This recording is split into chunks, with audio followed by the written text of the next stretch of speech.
وقالوا هذا إفك مبين لولا جاءوا عليه بأربعة شهداء فإذ لم يأتوا بالشهداء فأولئك عند الله هم الكاذبون ولولا فضل الله عليكم ورحمته في الدنيا والآخرة لمسكم فيما أخذتم فيه عذاب عظيم إذ تلقونه بألسنتكم وتقولون بأفواهكم ما ليس لكم به علم وتحسبونه هينا وهو عند الله عظيم ولولا إذ سمعتموه قلتم ما يكون لنا أن نتكلم بهذا سبحانك هذا بهتان عظيم يعظكم الله أن تعودوا لمثله أبدا إن كنتم مؤمنين ويبين الله لكم الآيات والله عليم حكيم إن الذين يحبون أن تشيع الفاحشة في الذين آمنوا لهم عذاب أليم في الدنيا والآخرة والله يعلم وأنتم لا تعلمون ولولا فضل الله عليكم ورحمته وأن الله رؤوف رحيم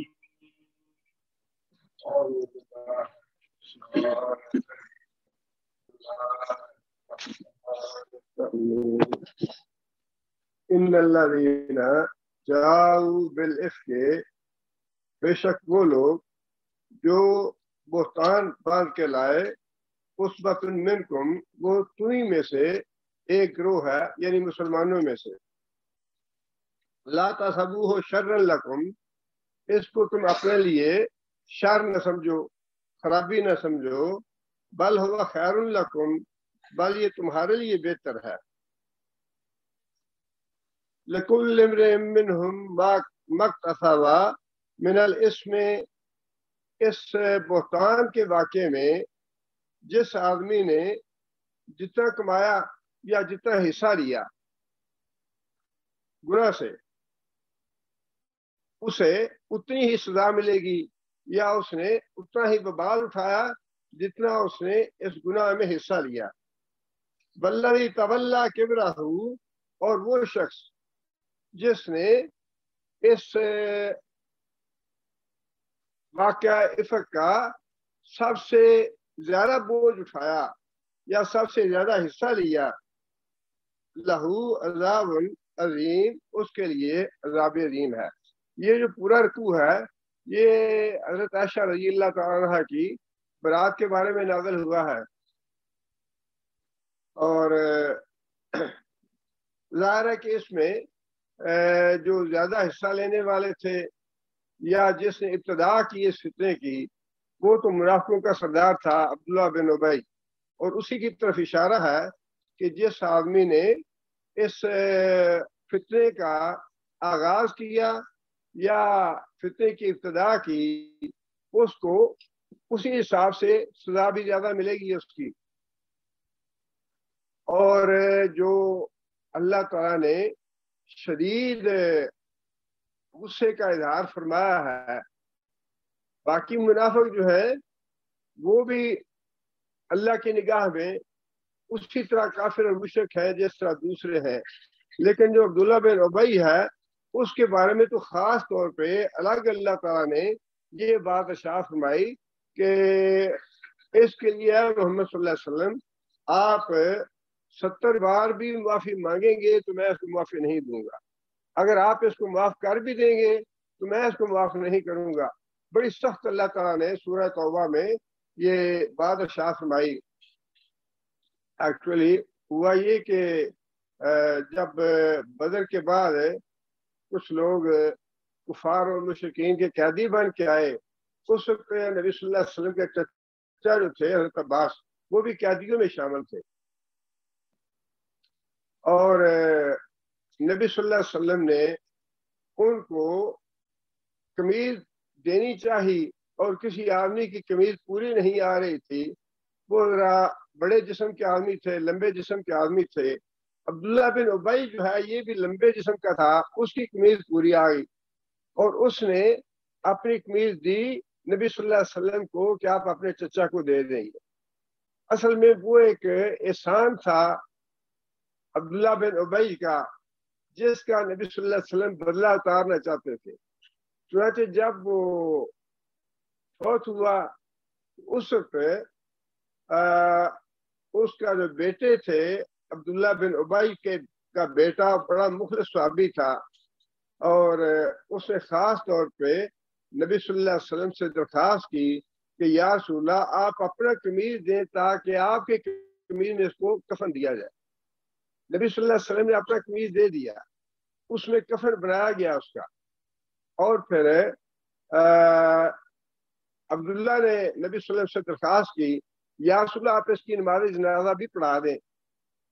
نبی صلی اللہ علیہ وسلم نماز جنازہ پڑھانے کے لیے کھڑے ہوئے تو حضرت عمر نے پکڑ لیا کہ آپ کو تو اللہ تعالیٰ نے منع فرمایا ہے، اور وہ یہی آیت ہے سورہ توبہ کی جس میں اللہ تعالیٰ نے یہ بات ارشاد فرمائی ہے، استغفر لہم اور لا تستغفر لہم، تو ان مشرکوں کے لیے دعا کرے یا نہ کرے، ان تستغفر لہم 70 مرتبہ، اگر 70 مرتبہ بھی تم دعا کرو گے فلن یغفر اللہ لہم، اللہ تعالیٰ کبھی بھی ان کو معاف نہیں کرے گا۔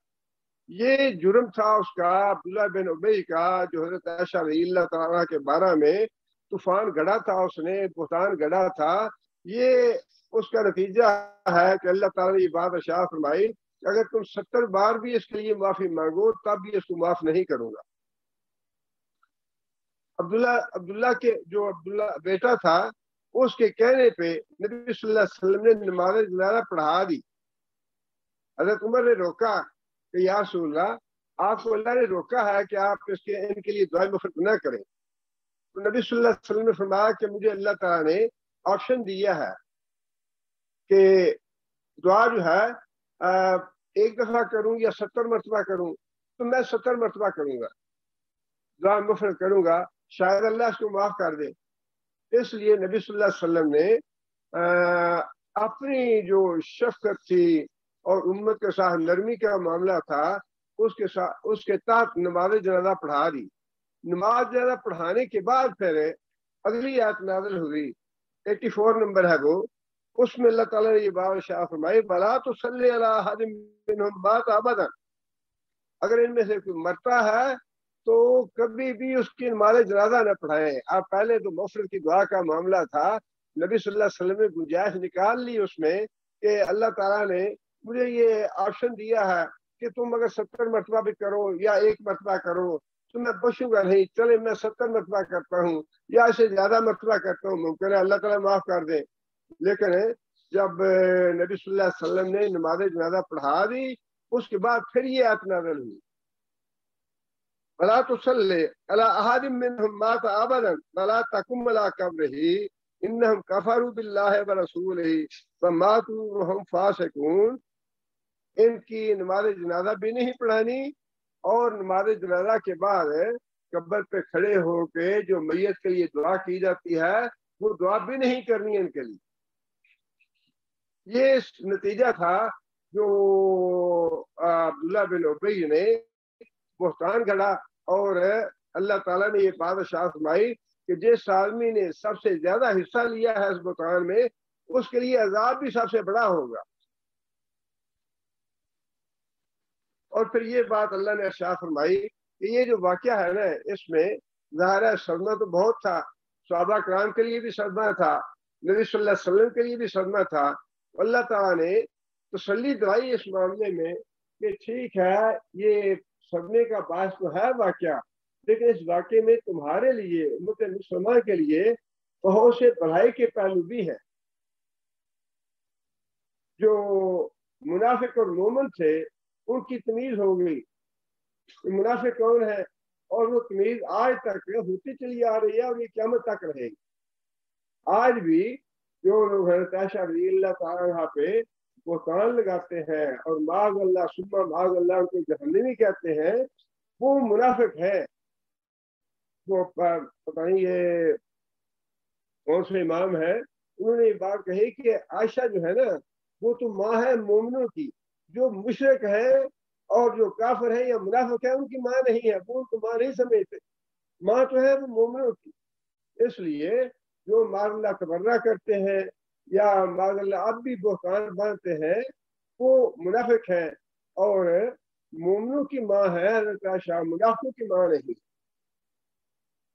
ایک تو نکھیڑ ہو گیا اس سے، اور پھر عقیدے کی اصلاح بھی ہو گئی کہ اللہ تعالیٰ کی ذات کے علاوہ کسی کو علم غیب نہیں ہے. 1 مہینے سے زیادہ کی مدت جو تھی وہ نبی صلی اللہ علیہ وسلم پریشان رہے، صحابہ کرام پریشان رہے، پوچھتے رہے لوگوں سے، لیکن فیصلہ نہیں کر پائے. اس کا مطلب یہی ہے کہ نبی صلی اللہ علیہ وسلم کو علم غیب نہیں تھا. انتظار کیا وحی کا، جب تک وحی نہیں آئی نبی صلی اللہ علیہ وسلم کو اور صحابہ کرام کو اطمینان نہیں. اور پھر جن لوگوں نے اس وقت جو صدمہ پہنچا اس پہ صبر کیا، اس کے لیے ان کے لیے جو ثواب بھی ہے، یہ بھی ایک بھلائی کا پہلو ہے. اور پھر اس واقعے کے بعد بہت سے احکام اللہ تعالیٰ نے نازل فرما دیے جو اسلامی معاشرت کے لیے بہت ہی اہم تھے. زنا کی جو سزا تھی وہ متعین کر دی اللہ تعالیٰ نے، اور پھر جو بہتان باندھنا ہے اس کی سزا مقرر کر دی اللہ تعالیٰ نے. پھر جو لعان کا تھا مسئلہ وہ اللہ تعالیٰ نے حل کر دیا. اور بھی بہت سے مسائل جو ہیں وہ آگے آنے والے ہیں. بہت سے مسائل اور احکام جو ہیں اس واقعے سے جڑے ہوئے ہیں. اس لیے اللہ تعالیٰ نے یہ بات ارشاد فرمائی، تسلی دلائی مسلمانوں کو اور نبی صلی اللہ علیہ وسلم کو کہ پریشان ہونے کی ضرورت نہیں ہے. اللہ نے تم کو فضل کیا، اللہ نے اس فتنے کو استحصال کر دیا، ختم کر دیا، لیکن اس میں تمہارے لیے بھلائی کے پہلو بھی موجود ہیں. آگے فرمایا کہ لولا سمعتموہ ظن المؤمنون والمؤمنات بانفسہم خیرا، ایسا کیوں نہ ہوا جب تم لوگوں نے یہ بات سنی، یہ بہتان سنا تم نے، ایسا کیوں نہ ہوا ظن المؤمنون والمؤمنات، جو مومن مرد تھے اور مومن عورتیں تھیں، انہوں نے بانفسہم، اپنے آپ نے یہ فیصلہ کر لینا چاہیے تھا. اپنے آپ انہیں یہ فیصلہ کر لینا چاہیے تھا، گمان کر لینا چاہیے تھا، خیرن، بھلائی کا، نیکی کا. مطلب یہ کہ مسلمان جو ہیں انہیں اس بات پہ یقین رکھنا چاہیے تھا کہ نبی کے گھر میں ایسا معاملہ نہیں ہو سکتا. ایک تو وہ بات واضح ہے کہ یہ نکاح جو ہے یہ اللہ تعالیٰ کے حکم سے ہوا، اور پھر دوسری بات یہ ہے آگے جو اللہ تعالیٰ نے بات ارشاد فرمائی کہ پاک لوگ پاک عورتوں کے لیے، پاک عورتیں پاک مردوں کے لیے، خبیث مرد خبیث عورتوں کے لیے، خبیث عورتیں خبیث مردوں کے لیے.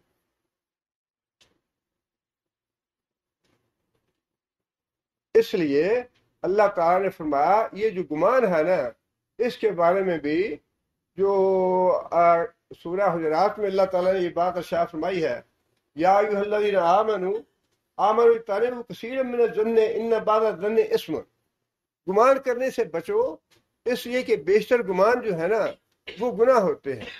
یہاں اس کا مطلب یہ ہے کہ جب تک آپ کو ثبوت نہ مل جائے کسی کے بارے میں، اس پہ کوئی الزام لگانا، اس پہ بہتان لگانا، یہ بہت ہی بڑا گناہ ہے. آگے اللہ تعالیٰ یہی بات ارشاد فرمائی کہ تم نے جو بہتان باندھا حضرت عائشہ پہ، تم اس کے گواہ کیوں نہیں لائے؟ اگر تم سچے ہو تو گواہ پیش کرو. جس کا مطلب یہ ہے کہ گواہوں کے بغیر، ثبوت کے بغیر کسی آدمی کو برا بلا کہہ دینا، اس پہ کوئی الزام لگا دینا کہ فلاں خائن ہے، فلاں جھوٹا ہے، فلاں بدعتی ہے، فلاں مشرک ہے، فلاں یہ ہے، فلاں وہ ہے، یہ جائز نہیں ہے۔ ہاں البتہ اگر کسی کے پاس پھر واقعی ثبوت ہے تو پھر ٹھیک ہے، وہ ثبوت پیش کرے کہ ہاں میں اس وجہ سے میں نے اس سے ڈیل کی ہے، اس نے مجھے دھوکہ دیا ہے، یہ خائن ہے، یا یہ فلاں بدعت میں ملوث ہے، یہ اس کو فلاں بدعت کرتے میں نے دیکھا ہے۔ لیکن بغیر ثبوت کے، اور پھر یہ نبی صلی اللہ علیہ وسلم نے بڑی اچھی حدیث ہے، نبی صلی اللہ علیہ وسلم نے فرمایا کہ وہ آدمی جو اپنے بھائی کی عدم موجودگی میں اس کی عزت کا دفاع کرتا ہے، آدمی موجود نہیں ہے اور اس کی عدم موجودگی میں آدمی کہتا ہے فلاں آدمی تو ہے بڑا برا آدمی ہے، فلاں آدمی تو بڑا جھوٹا آدمی ہے، فلاں تو بڑا دھوکہ باز ہے۔ فرمایا کہ اگر کوئی وہاں مجلس میں آدمی بیٹھا ہے جس کو پتا ہے کہ وہ آدمی جھوٹا نہیں ہے، سچ بولنے والا ہے، وہ آدمی خائن نہیں ہے، دھوکہ دینے والا نہیں ہے، اور وہ اس کا دفاع کرتا ہے اس کی عدم موجودگی میں، حالانکہ اللہ تعالیٰ معاف کرے، ہوتا تو یہی ہے کہ جو آدمی موجود نہیں نہ ہوتا، اس کی عدم موجودگی میں اگر کوئی بات شروع ہو جائے تو لوگ لذت لیتے ہیں، اس کو بڑھا چڑھا کے اس کے گناہوں کو یا اس کی جو برائی ہوتی ہے نا اس کو بڑھا چڑھا کے بیان کرتے ہیں، اور بھی اس میں زیادہ جو ہے نا مرچ مسالہ لگا کے پیش کرتے ہیں۔ یہ بہت بری بات ہے۔ فرمایا کہ جو آدمی اپنے بھائی کی عزت کا دفاع کرتا ہے اس کی عدم موجودگی میں، اللہ تعالیٰ جہنم کی آگ کو اس پہ حرام کر دے گا۔ جو ہے نا کسی کی عزت پہ یہ جو ہے نا کسی کو برا بلا کہنا، دراصل اس کی عزت پہ حملہ کرنا ہے، اور یہ تو نبی صلی اللہ علیہ وسلم نے حجۃ الوداع کے موقع پہ فرما دیا نا کہ تمہارے مال، تمہاری جانیں اور تمہاری عزتیں، تینوں باتوں کے بارے میں فرمایا کہ یہ تینوں باتیں اللہ تعالیٰ نے ایک دوسرے کے لیے حرام کر دی ہیں۔ کسی کی عزت پہ حملہ نہ کرو، کسی کا مال نہ چھینو، کسی کی جان کو نقصان نہ پہنچاؤ۔ اور دوسری حدیث میں نبی صلی اللہ علیہ وسلم نے حکماً یہ بات ارشاد فرمائی، ایک تو یہ بات ارشاد فرمائی کہ جو آدمی اپنے کسی مسلمان بھائی کی عدم موجودگی میں اس کا دفاع کرے گا، اللہ اس پہ جہنم کی آگ حرام کر دے گا۔ اور دوسری بات یہ حکماً کہا کہ جو تمہارا بھائی موجود نہیں ہے مجلس میں، اس پہ کوئی عزت پہ حملہ ور ہوتا ہے، اس کا دفاع کرو، حکماً کہا یہ، اس کے مال کا بھی دفاع کرو، حفاظت کرو اس کی، اور اس کے عزت کا بھی دفاع کرو۔ اس لیے فرمایا کہ اچھا گمان رکھنا چاہیے، برے گمان سے بچنا چاہیے جب تک ثبوت نہ ہو، برے گمان سے بچنا چاہیے جب تک ثبوت نہ ہو، اور جب تک ثبوت نہیں ہے تب تک انسان کو اچھا گمان کرنا چاہیے۔ اس لیے اللہ تعالیٰ نے یہ بات ارشاد فرمائی کہ جو مومن لوگ ہیں یا مومن عورتیں ہیں، مومن مرد ہیں، ان پہ یہ بات لازم تھی کہ جب انہوں نے یہ بات سنی منافقوں کی، حضرت عائشہ رضی اللہ تعالیٰ عنہ کے بارے میں، ان پہ واجب تھا کہ وہ آج خود یہ کہتے کہ اللہ کی ذات پاک ہے اور یہ بات جھوٹی ہے، یہ بہتان ہے، خود تمہیں کہنا چاہیے تھا۔ یہاں پہ ایک بات ہے، یہ اللہ نے فرمائی وَقَالُوا هَذَا اِفْكٌ مُبِينٌ، انہوں نے یہ بات کیوں نہ کہی کہ یہ تو کھلا جھوٹ ہے، کھلا بہتان ہے۔ اللہ تعالیٰ نے مومنوں کو یہ حکم دیا، لیکن ایک طرف ہم یہ دیکھتے ہیں کہ خود نبی صلی اللہ علیہ وسلم نے دفاع نہیں کیا حضرت عائشہ کا، نبی صلی اللہ علیہ وسلم نے خود یہ بات کیوں نہیں کی، یہ تو بہتان ہے۔ اور پھر جب نبی صلی اللہ علیہ وسلم حضرت ابوبکر صدیق کے گھر تشریف لے گئے تو حضرت ابوبکر صدیق نے کیوں نہ یہ بات کہی؟ اللہ تو حکم دے رہا ہے نا کہ مومن مردوں کو، مومن عورتوں کو آج خود یہ بات کہنی چاہیے تھی کہ اللہ کا نبی پاک ہے، اس کی بیوی بھی پاک ہے، نبی صلی اللہ علیہ وسلم نے خود کیوں نہیں کہا کہ یہ بہتان ہے؟ حضرت ابوبکر صدیق کو بھی حضرت عائشہ نے کہا کہ ابا جان آپ کوئی بات کریں میرے دفاع میں. حضرت ابوبکر صدیق نے دفاع نہیں کیا. اور پھر ام رمان سے بھی کہا اپنی والدہ سے اما جی آپ میرے دفاع میں کوئی بات کریں. انہوں نے بھی انکار کر دیا کہ میں بات نہیں کروں گی. حالانکہ اللہ تعالیٰ نے مومن مردوں کو مومن عورتوں کو حکم دیا ہے کہ تمہیں خود یہ کہہ دینا چاہیے تھا یہ تو بالکل بہتان ہے. اس کی وجہ یہ ہے کہ اگر نبی صلی اللہ علیہ وسلم خود دفاع کرتے ہیں حضرت عائشہ کا، یہ ایک اور پراپیگنڈا کا مل جانا تھا لوگوں کو نقطہ. ہاں دیکھو جی وہ تو شوہر ہے نا، ہسبینڈ ہے، انہوں نے تو دفاع کرنا ہی کرنا ہے. نبی صلی اللہ علیہ وسلم کے لیے یہ ایک اور کٹھن مرحلہ بن جاتا اور پراپیگنڈے کا ایک نقطہ مل جاتا منافقوں کو اور مخالفوں کو کہ انہوں نے تو دفاع کرنا ہی کرنا ہے، وہ تو شوہر ہے، انہوں نے تو کہنا ہی کہنا ہے کہ یہ نہیں ہے. اسی طرح یہی معاملہ تھا حضرت ابوبکر صدیق کا اور حضرت عائشہ کی والدہ کا کہ اگر حضرت ابوبکر صدیق دفاع کرتے تو ان کے بارے میں بھی یہی پراپیگنڈا ہونا تھا یہ تو باپ ہے نا، اس سے تو حمایت کرنی ہی کرنی ہے، یا پھر یہ تو ماں ہے نا، اس سے تو حمایت کرنی ہی کرنی ہے، اس سے تو دفاع کرنا ہی کرنا ہے. اس لیے ان تینوں حضرات کے بارے میں اللہ تعالیٰ نے کوئی بات ارشاد نہیں فرمائی، لیکن مومنوں کو یہ حکم دیا کہ مومنوں پہ یہ ذمہ داری تھی، مومنوں کو یہ چاہیے تھا کہ وہ خود بخود یہ کہتے کہ یہ تو بہتان ہے، حضرت عائشہ پاک ہے.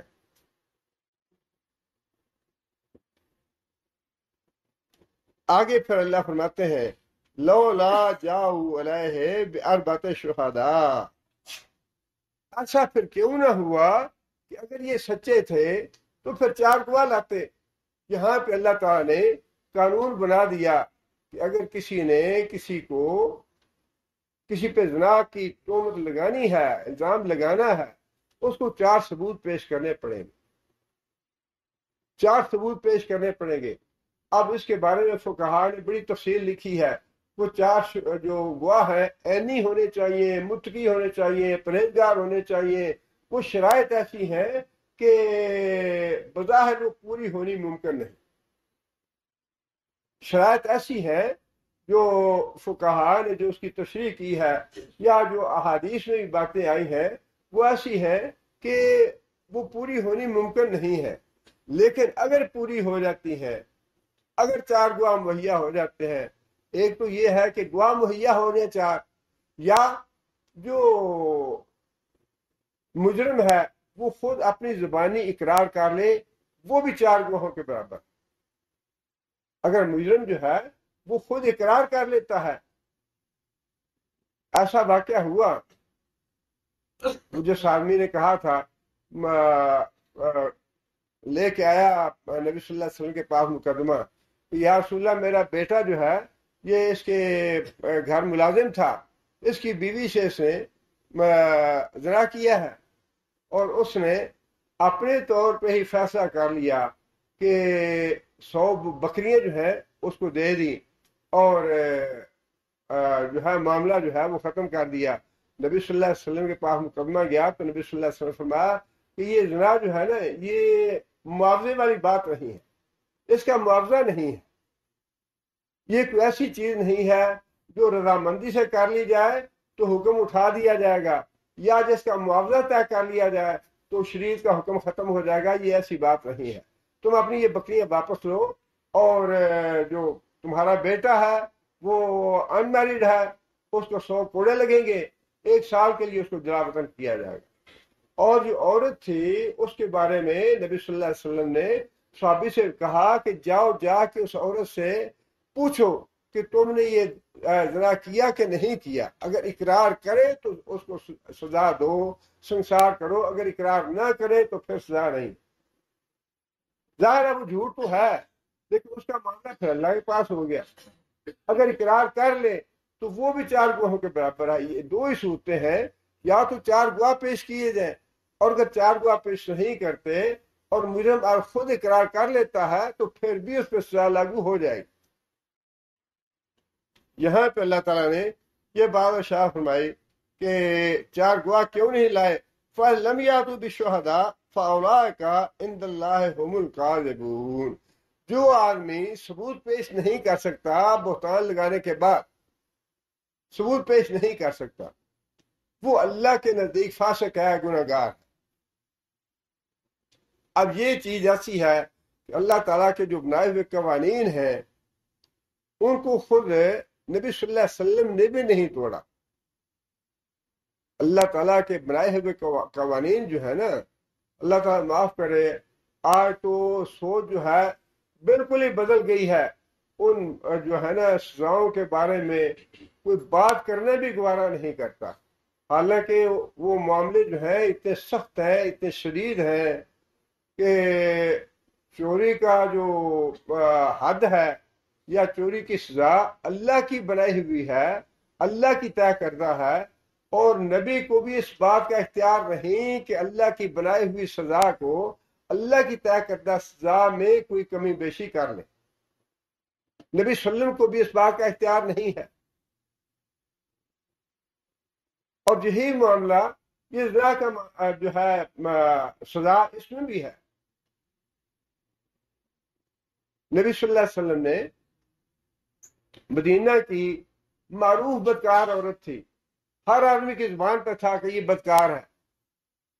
نبی صلی اللہ علیہ وسلم نے یہ بات ارشاد فرمائی، اگر مجھے اس بات کی اجازت ہوتی یا اگر میں کسی کو بغیر گواہوں کے سزا دینے کا اختیار رکھتا، آپ اندازہ فرمائیں کتنا، یعنی کسی پہ الزام لگانے کے بعد اس کے لیے ثبوت مہیا کرنا کتنا ضروری ہے شریعت کی نگاہ میں۔ اب پورے مدینے میں مشہور ہے کہ یہ عورت بدکار ہے، نبی صلی اللہ علیہ وسلم کو بھی پتا ہے کہ یہ عورت بدکار ہے، لیکن 4 گواہ نہیں ہے۔ فرمایا کہ اگر مجھے اس بات کا اختیار ہوتا گواہوں کے بغیر میں کسی کو سزا دے سکتا، اس عورت کو میں سنسار کرا دیتا۔ مطلب یہ ہے کہ ذاتی علم کی بنا پہ بھی جب تک آپ ثبوت نہیں لائیں گے، جب تک آپ گواہ نہیں لائیں گے، جب تک آپ کسی پہ کوئی الزام یا بہتان لگائیں گے تو خود گناہ گار ہوں گے، آپ پہ الٹی وہ سزا نافذ ہوگی۔ یہی معاملہ جو ہے وہ دوسرے بہتانوں کا ہے۔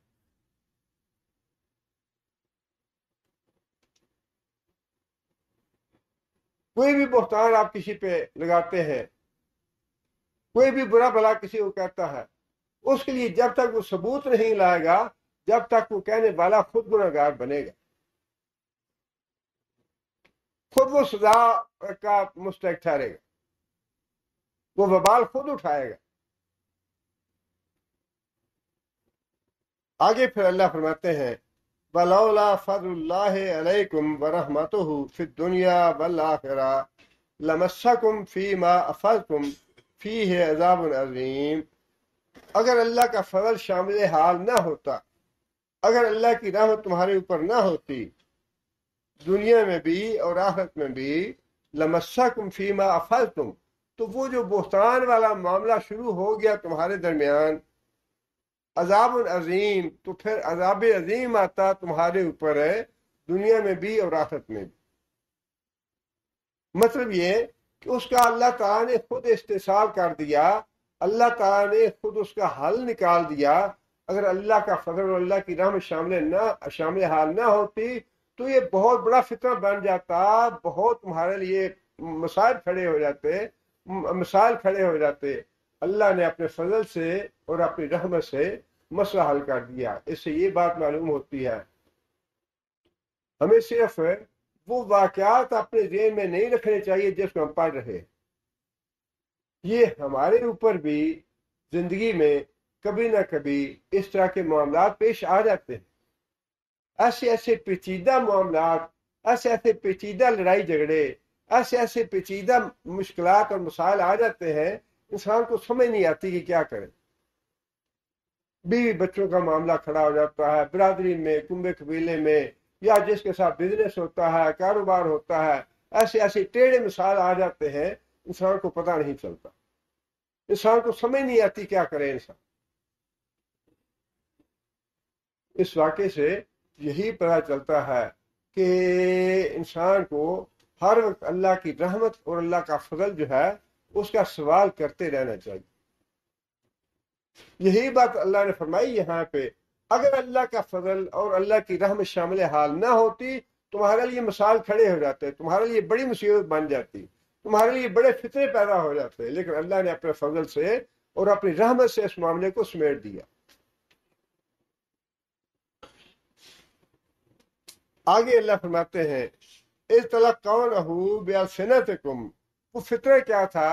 فطرہ یہ تو تھا ہی, جو بہتان تھا یہ تو فطرہ تھا ہی, لیکن جو اللہ نے فرمایا نا اگر اللہ کا فضل اور اللہ کی رحمت شامل حال نہ ہوتی تو یہ بہت بڑی مصیبت بن جاتی تمہارے لیے. وہ کیا تھی؟ وہ یہ تھی اذ تلقونه بألسنتکم وتقولون بأفواهکم ما لیس لکم به علم. تمہاری زبانیں ایک دوسرے سے وہ بات لیتی چلی گئیں, اس سے بات کی, اس سے بات کی, اس سے آگے بات کی, اس سے ادھر بات کی, اس سے ادھر, ایک زبان سے دوسری, دوسری سے تیسری, تیسری سے چوتھی, اور یہ پھیلتا گیا معاملہ.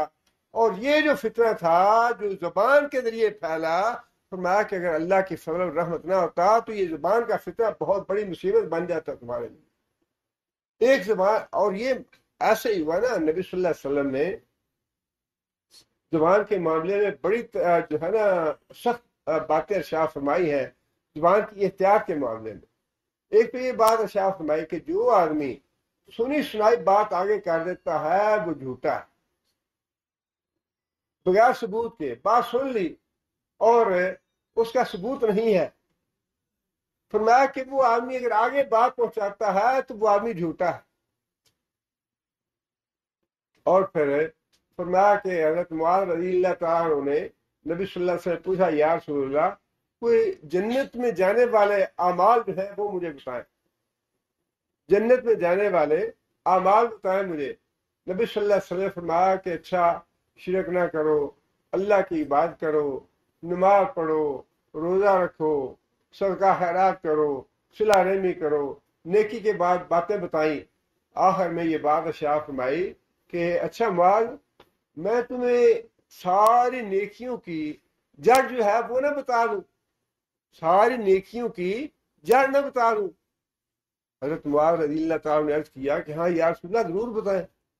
نبی صلی اللہ علیہ وسلم نے اپنی زبان مبارک باہر نکالی ایسے اور اس کو پکڑا, فرمایا کہ اس سے بچے رہنا, اس سے بچے رہنا. حضرت معاذ رضی اللہ تعالیٰ نے عرض کی یا رسول اللہ کیا یہ بھی کوئی نقصان پہنچائے گی بندے کو؟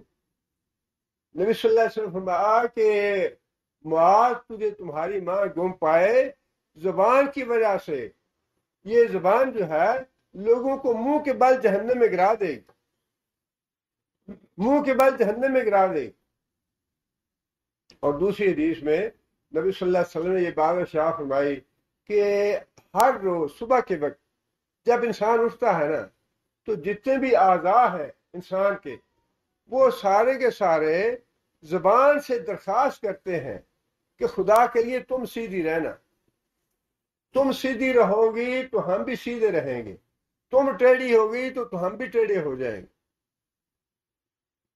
اور نبی صلی اللہ علیہ وسلم نے وہ جو بات ارشاد فرمائی نا کہ جو آدمی مجھے دو چیزوں کی ضمانت دے میں اسے جنت کی ضمانت دیتا ہوں, زبان اور شرمگاہ کی.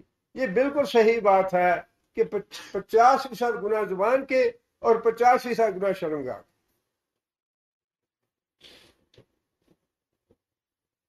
اور صحابہ نے پوچھا یا رسول اللہ سب سے جنت میں زیادہ لوگ کس نیک عمل کی وجہ سے جائیں گے؟ فرمایا کہ اچھی اخلاق کی وجہ سے. عبادت کا نام نہیں لی, عبادت ظاہر ہے, عبادت بھی جائیں گے لوگ نماز روزے کی وجہ سے بھی, لیکن جو کثیر تعداد ہے لوگوں کی, کثیر تعداد, فرمایا کہ وہ اچھے اخلاق کی وجہ سے. اچھا اخلاق جو ہے وہ یہی ہے انسان اپنی زبان کو تالا لگا کے رکھے, اپنی زبان کو روک کے رکھے. حضرت عقبہ بن عامر نے نبی صلی اللہ علیہ وسلم پوچھا یا رسول اللہ مجھے بتائیے کہ نجات کس بات میں ہے؟ نجات کس بات میں ہے؟ نبی صلی اللہ علیہ وسلم نے 3 باتیں ارشاد فرمائی. فرمایا کہ سب سے پہلی بات تو یہ ہے کہ اپنی زبان کو روک کے رکھو. یہ جو ہے نا بہت زیادہ باتیں کرنی اور تڑ تڑ تڑ تڑ تڑ کرتے رہنا، یہ اللہ کو پسند نہیں ہے. حدیث میں نبی صلی اللہ علیہ وسلم نے یہ بات ارشاد فرمائی. اللہ تعالیٰ کو 3 چیزیں ناپسند ہیں. ناپسند ہے: زیادہ باتیں کرنا، زیادہ سوال کرنا،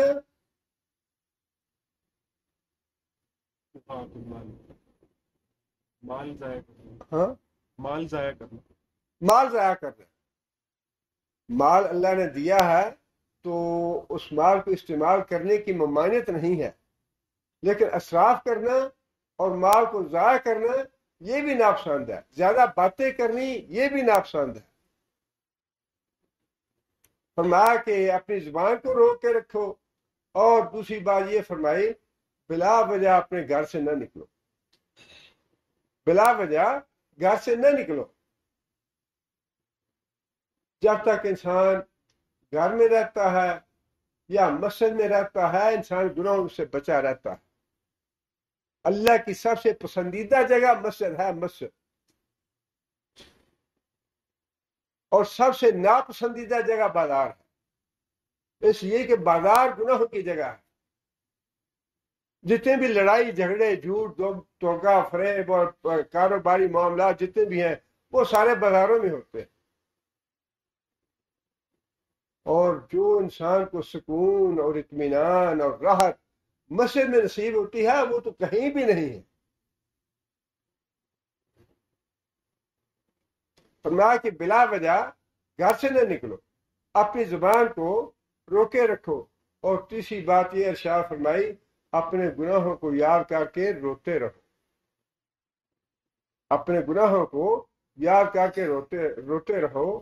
ہم تو اپنی نیکیوں کو بار بار یاد کرتے ہیں نا، اخباروں میں دو ہم نے یہ کر دیا، ٹی وی پہ دو ہم نے یہ کر دیا، ہماری پارٹی نے یہ کر دیا، ہماری جماعت نے یہ کر دیا، ہم نے یہ کر دیا، اتنے جلسے کیے، اتنی تقریریں کی، اتنے لوگوں کو اسلام قبول کرایا، اتنے ہم نے پیسہ تقسیم کر دیا، اتنی خدمت کی لوگوں کی. نیکی جتنی بھی ہے وہ ساری یاد کرو اور اس کو پھیلاؤ. حالانکہ حکم یہ ہے کہ نیکی پہلے ویسے بھی کہتے تھے نیکی کر دریا میں ڈال. مطلب یہ ہے کہ نیکی تو کر کے تو بھول جانا چاہیے، نیکی یاد نہیں کرنی چاہیے، گناہوں کو یاد کرنا چاہیے. اس لیے یہ جو فتنہ تھا یہ اللہ تعالیٰ نے فرمایا کہ اگر اللہ تعالیٰ کا فضل اور اللہ کی رحمت شامل حال نہ ہوتی تو جو تمہاری زبانوں کی بے احتیاطی کی وجہ سے ماحول پیدا ہو گیا کہ ایک زبان سے دوسری زبان، تیسری زبان، چوتھی زبان، اور آہستہ آہستہ وہ پوری بستی میں پھیل گیا، اگر اللہ کا فضل اور اللہ کی رحمت شامل حال نہ ہوتی تو یہ بہت بڑا فتنہ بن جاتا تمہارے لیے.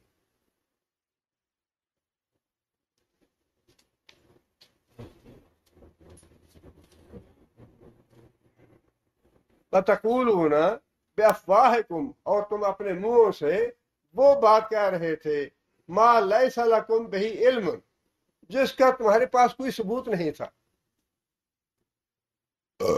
مطلب یہ کہ جس نے بہتان باندھا ابتدا میں ثبوت تو اس کے پاس بھی نہیں تھا،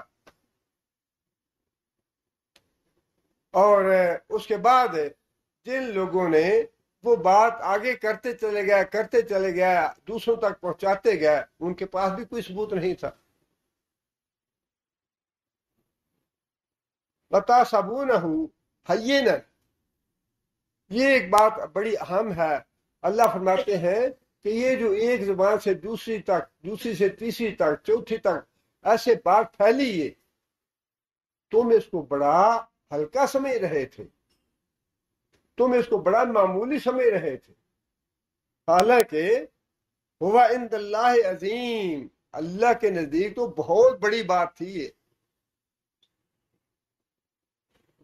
اور یہ بات نبی صلی اللہ علیہ وسلم نے بہت سی حدیثوں میں ارشاد فرمائی ہے کہ بعض اوقات انسان اپنی زبان سے ایسا کلمہ کہتا ہے جسے وہ معمولی سمجھتا ہے، کوئی نہیں جی اس میں کیا بات ہے، کیا حرج کی بات ہے، اور وہ بات انسان کو جہنم میں اتنا نیچے پہنچا دیتی ہے کہ زمین و آسمان کے درمیان فاصلے سے بھی زیادہ نیچے جہنم میں پہنچا دیتی ہے، اور بندہ سمجھتا ہے کہ کوئی معمولی بات ہے، اس میں کیا حرج کی بات ہے۔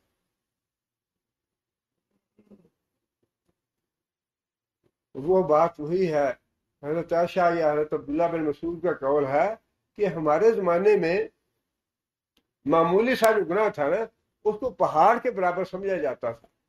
ہمارے زمانے مراد یہ ہے کہ نبی صلی اللہ علیہ وسلم کے زمانے میں، اور اب وہ زمانہ آ گیا ہے کہ پہاڑ کے برابر گناہ جو ہے ان کو بھی معمولی سمجھتے ہیں۔ یہ حضرت عائشہ یا حضرت عبداللہ بن مسعود کا قول ہے، یہ صحابہ کرام کے زمانے کی بات ہو رہی ہے، اور آج تو کسی کو کوئی پرواہ نہیں ہے کسی کے بارے میں کیا کچھ کہہ دے۔ فرمایا کہ تم اس کو ہلکا سمجھ رہے تھے، معمولی سمجھ رہے تھے، حالانکہ اللہ کے نزدیک وہ بہت بڑی بات تھی۔ اس کا مطلب یہ ہے کہ انسان جو باتیں کہتا ہے، جو باتیں کرتا ہے، وہ کہتے ہیں نا کہ پہلے تولو پھر بولو۔ انسان کو سوچنا چاہیے کہ میں نے کیا بات کی ہے، کہیں ایسے تو نہیں کہ میرے نزدیک تو یہ بڑی معمولی بات ہو اور اللہ تعالیٰ کے ہاں بہت بڑی بات ہو، اللہ ناراض ہو جائے اور ایک معمولی بات کی وجہ سے میں جہنم میں چلا جاؤں۔ فلولا سمعتموه قلتم ما يكون لنا ان نتكلم بهذا سبحانك هذا بہتان عظیم۔ فلولا، اور ایسا کیوں نہ ہوا، اس سمعتموه، جب تم نے یہ بہتان سنا، تم نے یہ بات کیوں نہ کی، ما یکون لنا ان نتکلم بہذا، بھئی ہمارے اختیار میں یہ بات نہیں، یا ہمیں زیب نہیں دیتا کہ ہم یہ بات کریں، ہمیں یہ زیب نہیں دیتا کہ ہم یہ بات کہیں ایسی جو بات ہم سن رہے ہیں۔ تم نے اپنی زبانوں پہ تالے کیوں نہ لگا لیے، تم نے سکوت اختیار کیوں نہ کیا۔ اور بعض صحابہ جو تھے انہوں نے اسی انداز میں سوچا کہ یہ جو الزام لگ رہا ہے، جو بہتان لگ رہا ہے، کیا یہ اگر صفوان بن معطل کی جگہ ہم ہوتے تو کیا واقعی یہ ہوتا ایسا؟ کیا میرا کردار ایسا ہے یا میں یہ کام کر سکتا ہوں؟ تم نے یہ کیوں نہ سوچا کہ اپنے آپ کو تم تصور کرو کہ اگر تم اس کی جگہ پہ ہوتے تو تم کیا کرتے، یا اگر حضرت عائشہ کی جگہ کوئی تمہاری دوسرے گھر کی خاتون ہوتی تو کیا وہ واقعی ایسا کرتی؟ تم نے یہ خود بخود کیوں نہ کہہ دیا کہ ہمیں یہ زیب نہیں دیتا، ہمارے یہ اہل نہیں ہے کہ ہم اس پہ بات کریں، تم نے خاموشی اختیار کیوں نہ کی؟ اول درجہ تو یہ تھا کہ تم یہ برات کرتے کہ یہ تو بہتان ہے، اور پھر کم از کم یہ تھا کہ تم اپنی زبانوں پہ تالا لگا لیتے، زبان بند کر لیتے اور سکوت اختیار کرتے۔ سبحانک ھذا بہتان عظیم، تمہیں یہ کہنا چاہیے تھا کہ یہ تو بہتان عظیم ہے، بہت بڑا بہتان ہے۔ اور یہ کہنے والوں میں بعض تفاسیر میں لکھا ہے کہ حضرت عمر رضی اللہ تعالیٰ عنہ تھے جن کی زبان سے یہ بات نکلی تھی کہ یہ تو بہتان عظیم ہے۔ یعظکم اللہ ان تعودوا لمثلہ، اب اللہ تعالیٰ نے آخر میں برات بھی کر دی، اور پھر کیونکہ مسلمان بیچارے فتنے پڑ گئے تھے، 3-4 آدمی جو تھے وہ غلط فہمی کی وجہ سے اس کا شکار بھی ہو گیا، اور ان کو نبی صلی اللہ علیہ وسلم نے جو حد قذف تھی وہ بھی نافذ کی ان پہ۔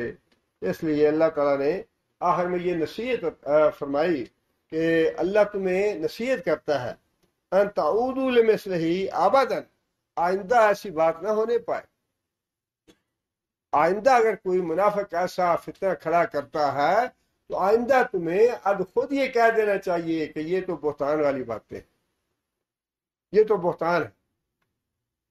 ان کنتم مومنین، اگر تم واقعی مومن، فیبین اللہ لکم الآیات، اور اللہ تعالیٰ آیتیں واضح کر کے کھول کھول کے بیان کرتا ہے تمہارے لیے، واللہ علیم حکیم، اور اللہ تعالیٰ خوب جاننے والا اور خوب حکمت والا ہے۔ آگے پھر اللہ تعالیٰ نے جو بات ارشاد فرمائی شاق و سباق کے اعتبار سے، اس کا تعلق جو ہے وہ یہ ہے پچھلی آیتوں سے، ان الذین یحبون ان تشیع الفاحشۃ فی الذین آمنوا لہم عذاب علیم، کہ وہ لوگ جو مومنوں میں فحاشی اور بے حیائی پھیلانا چاہتے ہیں، یہ شاق و سباق کے اعتبار سے تو اس کا مطلب یہ ہے کہ جب حضرت عائشہ رضی اللہ تعالیٰ کی برات آ گئی، حضرت عائشہ کی اللہ تعالیٰ نے برات نازل کر دی، اس کے باوجود بھی کوئی کھڑا نہیں چھڑتا پیا، اس کے باوجود بھی وہ رٹ لگا رہا ہے کہ نہیں یہ تو بہتان ٹھیک ہے، نہیں یہ تو بہتان ایسے ہی ہے، نہیں یہ تو الزام سچا ہے، نہیں یہ تو حضرت عائشہ جہنمی ہے معاذ اللہ۔ فرمایا کہ برات آنے کے باوجود اگر کوئی بدبخت اور خبیث آدمی یہ بات کہہ رہا ہے حضرت عائشہ کے بارے میں، تو فرمایا کہ اس کے لیے تو عذاب عظیم ہوگا قیامت کے دن، دنیا میں بھی رسوائی ہوگی اس کی، اور آخرت میں بھی اس کے لیے عذاب عظیم ہوگا۔ اور نبی صلی اللہ علیہ وسلم نے بتایا کہ جو آدمی جھوٹ بولتا ہے، جھوٹ کوئی بات کسی کے بارے میں کہتا ہے، شدید، یہ تو حضرت عائشہ رضی اللہ تعالیٰ کا معاملہ جو ہے یہ تو ایک بالکل الگ نوعیت کا اور بالکل ہی ایک دینی حمیت کا اور ایمانی حمیت کا معاملہ ہے نا۔ عام آدمیوں کے بارے میں نبی صلی اللہ علیہ وسلم نے فرمایا کہ میں نے خواب میں دیکھا یہ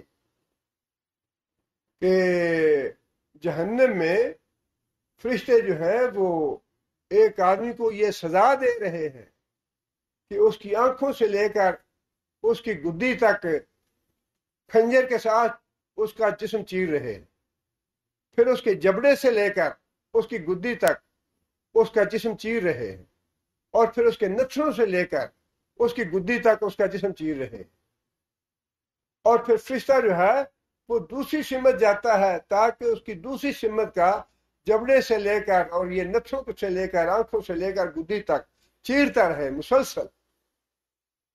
اتنے میں وہ پہلے والا حصہ جو ہے وہ ٹھیک ہو جاتا ہے، صحیح سالم ہو جاتا ہے، وہ فرشتہ پھر اس طرف آ کے چیرتا ہے، اتنے میں وہ دوسرا حصہ صحیح سالم ہو جاتا ہے، وہ پھر اس کو چیرتا ہے۔ نبی صلی اللہ علیہ وسلم نے فرشتوں سے پوچھا کہ یہ کون ہے بدبخت جس کو یہ سزا مل رہی؟ فرمایا یہ وہ آدمی ہے جو جھوٹ گھڑتا ہے اور پھر جھوٹ گاڑ کے ساری دنیا میں پھیلا دیتا ہے، ساری دنیا میں اس کا جھوٹ پھیل جاتا ہے، اس کو یہ سزا مل رہی۔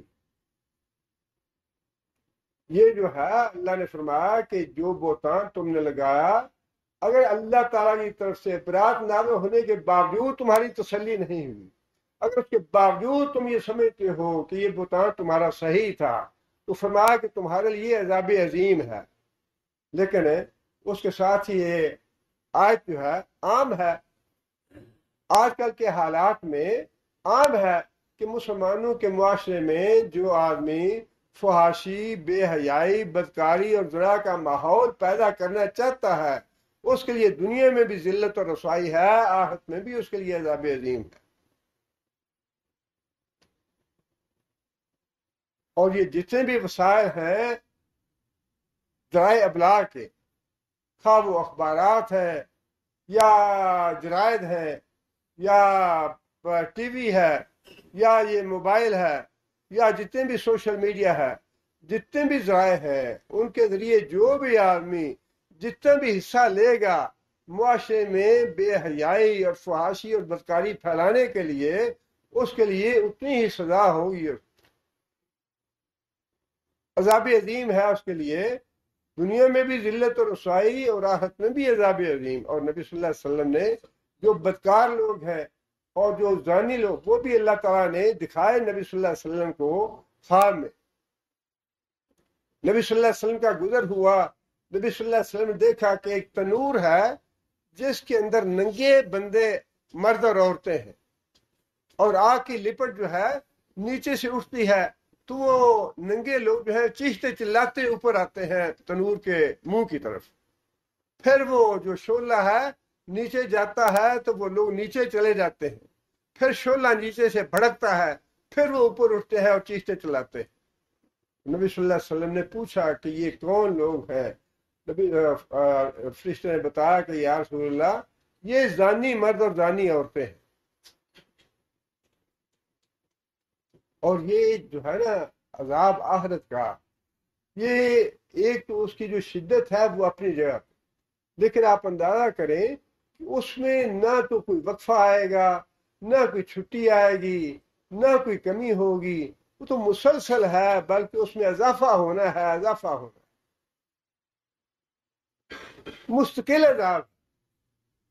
یہاں دنیا میں انسان کو کوئی بھی تکلیف آتی ہے، کوئی درد ہو گیا، گردے میں تکلیف ہو گئی، دانت میں درد ہو گئی، یا کوئی اور پریشان، اچھا فٹافٹ چلو ڈاکٹر کے پاس، اچھا بھائی ایسا ٹیکا لگا دو کہ آدمی بے ہوش ہو جائے، اس کو تکلیف نہ ہو، کوئی نہ کوئی اس کی درد کا علاج ہونا چاہیے.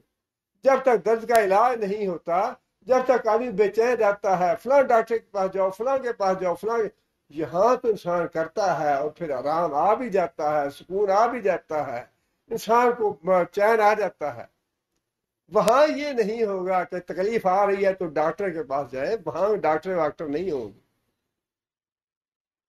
مسلسل عذاب ہے، مسلسل عذاب ہے. تہمت لگانے والے جو ہیں مسلسل چیرے جاتے رہے، ان کے جبڑے جو ہے گدی تک، مسلسل، کوئی رعایت نہیں ہے، کوئی کمی نہیں ہے، کوئی تخفیف نہیں ہے اس میں. ایک تو آگ کا عذاب جو ہے، اللہ تعالیٰ معاف کرے، آگ کا عذاب بذات خود ہی بہت بڑا عذاب، اور پھر قید کر دینا کسی کو، یہ بھی عذاب ہے کہ وہاں سے نکل نہیں سکتے. فما هم عنها بغائبین، جہنم سے کوئی بھاگ نہیں پائے گا، کوئی غائب نہیں ہو سکے گا، یہ بھی عذاب ہے. اور پھر جو عذاب کی اپنی نوعیت ہے، عذاب عظیم کی، عذاب پہ عذاب، عذاب پہ عذاب. عذاب علیم فی الدنیا والآخرہ واللہ یعلم وانتم لا تعلمون. اللہ جانتا ہے، تم نہیں جانتے. یہ جتنے بھی احکام اللہ نے دیے ہیں نا، یہ احکام دینے کے بعد اللہ تعالیٰ بار بار یہی فرماتے ہیں انسان کی عقل بڑی محدود ہے، انسان کی عقل جو ہے بڑی محدود ہے. اللہ نے جتنے بھی احکام دیے ہیں وہ ہماری بھلائی کے لیے، ہماری خیر کے لیے دیے ہیں. اور پھر اللہ فرماتے ہیں کہ ان کی جو احکام میں دیتا ہوں، جو میں تمہیں مسائل بتاتا ہوں، اللہ فرماتے ہیں کہ اگر تم ان پہ عمل نہیں کرو گے تو ان کی وجہ سے کتنا فتنہ پیدا ہوگا، اس کی وجہ سے کتنا معاشرے میں بگاڑ پیدا ہوگا، اس کا تمہیں علم نہیں، مجھے علم ہے. معاشرہ برباد ہو جائے، جس طرح آج ہمارا معاشرہ برباد ہو چکا ہے، فحاشی کی وجہ سے، بے حیائی کی وجہ سے، زناکاری کی وجہ سے. اور اللہ تعالیٰ معاف کرے، بالکل کوئی شرم اور حیا والی بات نہیں ہے. اب تو اخباروں میں باقاعدہ کہ فلاں جگہ پہ عمل قوم لوط کے مراکز ہیں. اسلام آباد میں کتنے مراکز ہیں، زناکاری کے، بدکاری کے مراکز موجود ہیں، عمل قوم لوط کے مراکز موجود ہیں. یہ جو ہم تو روتے تھے نا کہ شرک کے مراکز ہیں، شرک کے مراکز نہیں، اب یہ بدکاری، بے حیائی اور فحاشی کے مراکز باقاعدہ، اور حکومت کی ناک کے نیچے ہو رہے ہیں، پتہ ہے حکومت. اور وہ جو برباد ہوئے سوات میں ہوٹل، بڑے بڑے اتنے اونچے اونچے ہوٹل جو برباد ہوئے ہیں، ان کے بارے میں تو اب وہ باقاعدہ آ گیا نا، پوسٹیں آ گئی. ان ہوٹلوں میں شراب اور زنا عام ہوتا تھا.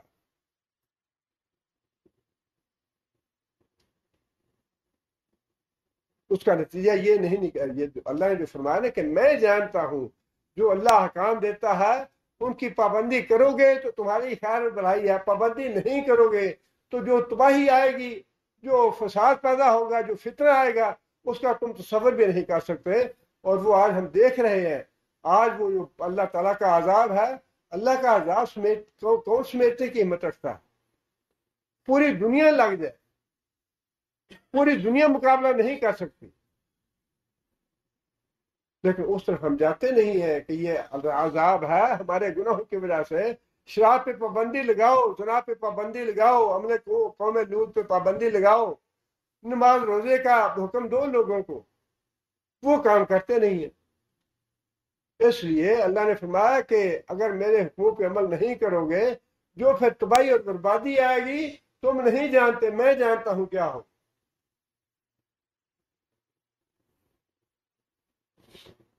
ولولا فضل اللہ علیکم ورحمتہ وان اللہ رؤوف الرحیم، اور اگر اللہ کا فضل اور رحمت شامل حال نہ ہوتی تمہارے اوپر تو بہت فتنہ یہ بڑھ جاتا اور بہت نقصان ہوتا امت مسلمہ کا اور صحابہ کرام کا بھی، لیکن اللہ تعالیٰ نے اپنے فضل سے اور اپنی رحمت سے اس سارے معاملے کو سمیٹ لیا۔ اس لیے اللہ تعالیٰ بڑے ہی شفقت فرمانے والے اور بہت ہی رحم کرنے والے۔ ان چیزوں میں بہت سی دروس ہیں ہمارے لیے، مسائل مشکلات آتے ہیں، پیش ہوتے رہتے ہیں عملی زندگیوں میں، ہمارے گھروں میں بھی ایسے معاملات ہوتے ہیں، لیکن اس کا ہمیں کیسے کرنا چاہیے۔ بار بار اللہ نے فرمایا کہ یہ مسائل جو ہے نا، مشکلات، یہ میرے فضل سے، میری اطاعت سے، میری فرما برداری سے ہی حل ہوں گے۔ انسان اپنا جتنا مرضی دور لگا لے، انسان ان کو حل نہیں کر سکتا۔ اللہ تعالیٰ دعا ہے کہ اللہ تعالیٰ ہمیں نیک عمل کرنے کی توفیق عطا فرمائے۔ سبحان ربک رب العزت عما یصفون۔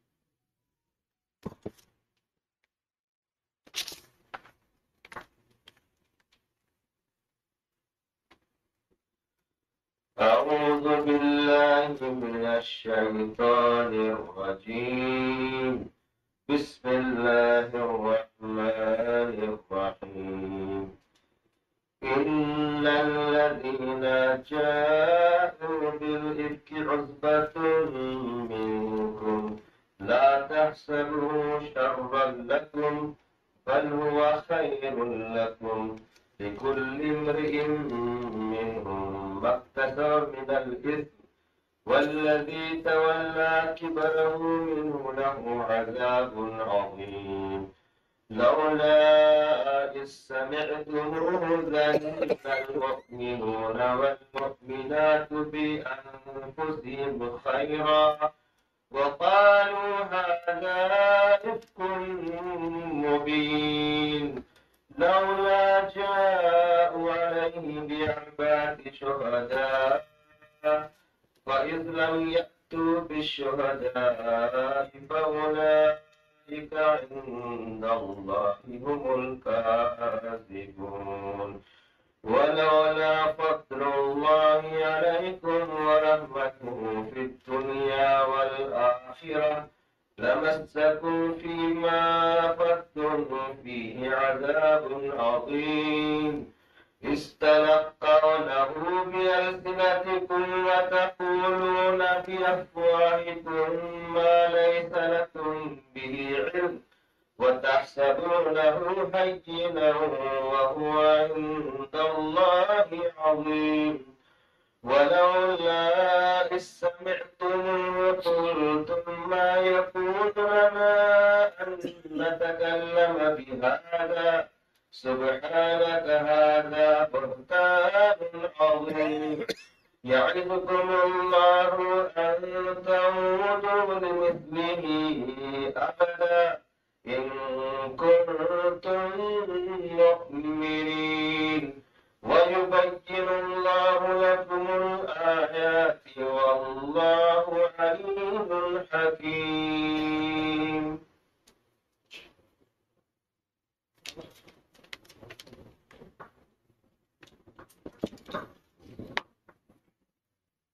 یہ ایک اعلان ہے مکتب جالیات دیرہ غرب میں عصر سے لے کر شام تک دعوتی پروگرام ہے اور تمام حضرات سے شمولیت کی درخواست کی گئی ہے۔ ایک بھائی نے لکھا ہے کہ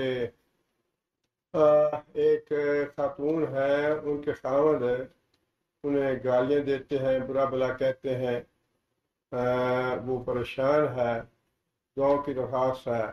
اللہ تعالیٰ مہربانی کرے، یہ جو اس طرح کے معاملات ہیں دین سے دوری کی وجہ سے اور دینی احکام نہ جاننے کی وجہ سے ہوتے ہیں، عورت کے لیے صبر کرنے پہ اجر و ثواب ہے انشاءاللہ۔ اور شوہر جو کرتے ہیں نا، یہ انسان کو نہیں سمجھنا چاہیے کہ میں چونکہ شوہر ہوں لہذا میں جو مرضی کرتا رہوں، مجھے کوئی نہیں پوچھے گا۔ یہ پوچھنا ہے، پوچھا جائے گا انسان۔ فَوَ رَبِّكَ لَنَسْأَلَنَّهُمْ أَجْمَعِينَ، ہم نے ہر ایک سے سوال کرنا ہے۔ جو ایک چھوٹی سی بات ہے نا، اس کا بھی اللہ نے سوال کرنا ہے۔ باپ اگر ظلم کرے اولاد پہ، یا شوہر ظلم کرے عورت پہ، یا عورت جو ہے وہ شوہر کے ساتھ زیادتی کرے، یا اولاد جو ہے وہ ماں باپ پہ زیادتی کرے، جو بھی زیادتی کرے گا، جو بھی کوئی ظلم کی بات کرے گا، یہ نہ سمجھے کہ مجھے کوئی پوچھنے والا نہیں ہے، پوچھا جائے گا ہر آدمی۔ اور پہلی بات تو یہ ہے کہ اس دنیا میں ہی اس گھر سے خیر و برکت اٹھ جاتی ہے۔ جس گھر میں یہ اس طرح کے معاملات ہوتے ہیں نا، اس گھر سے دنیا میں ہی خیر و برکت اٹھ جاتی ہے، نحوست آ جاتی ہے، اور پھر بے شمار مشکلات، پریشانیاں، مسائل پیدا ہو جاتے ہیں۔ اور جس گھر میں اللہ کے احکام پہ عمل ہوگا، وہاں پہ خیر و برکت بھی ہوگی، سکون بھی ہوگا، راحت بھی ہوگی۔ خاتون کے لیے انشاءاللہ اجر و ثواب ہے، وہ صبر کرے، اس کا جواب نہ دے، لیکن اس آدمی کے لیے یہ ہدایت ہے کہ اس پہ کوئی نہ کوئی پکڑ دنیا میں آئے گی، دنیا میں نہیں آئے گی تو آگے اس کو جواب دینا پڑے گا ان گالیوں کا۔ ایک بار لکھا ہے کہ ایک خاتون بیمار ہے، اللہ تعالیٰ شفا اللہ کا عملہ عطا فرمائے انہیں۔ ایک بار لکھا ہے کہ پاکستان میں جو سیلاب آیا ہے اس میں عورتیں اور بچے بھی تھے، ان لوگوں کا کیا قصور ہے؟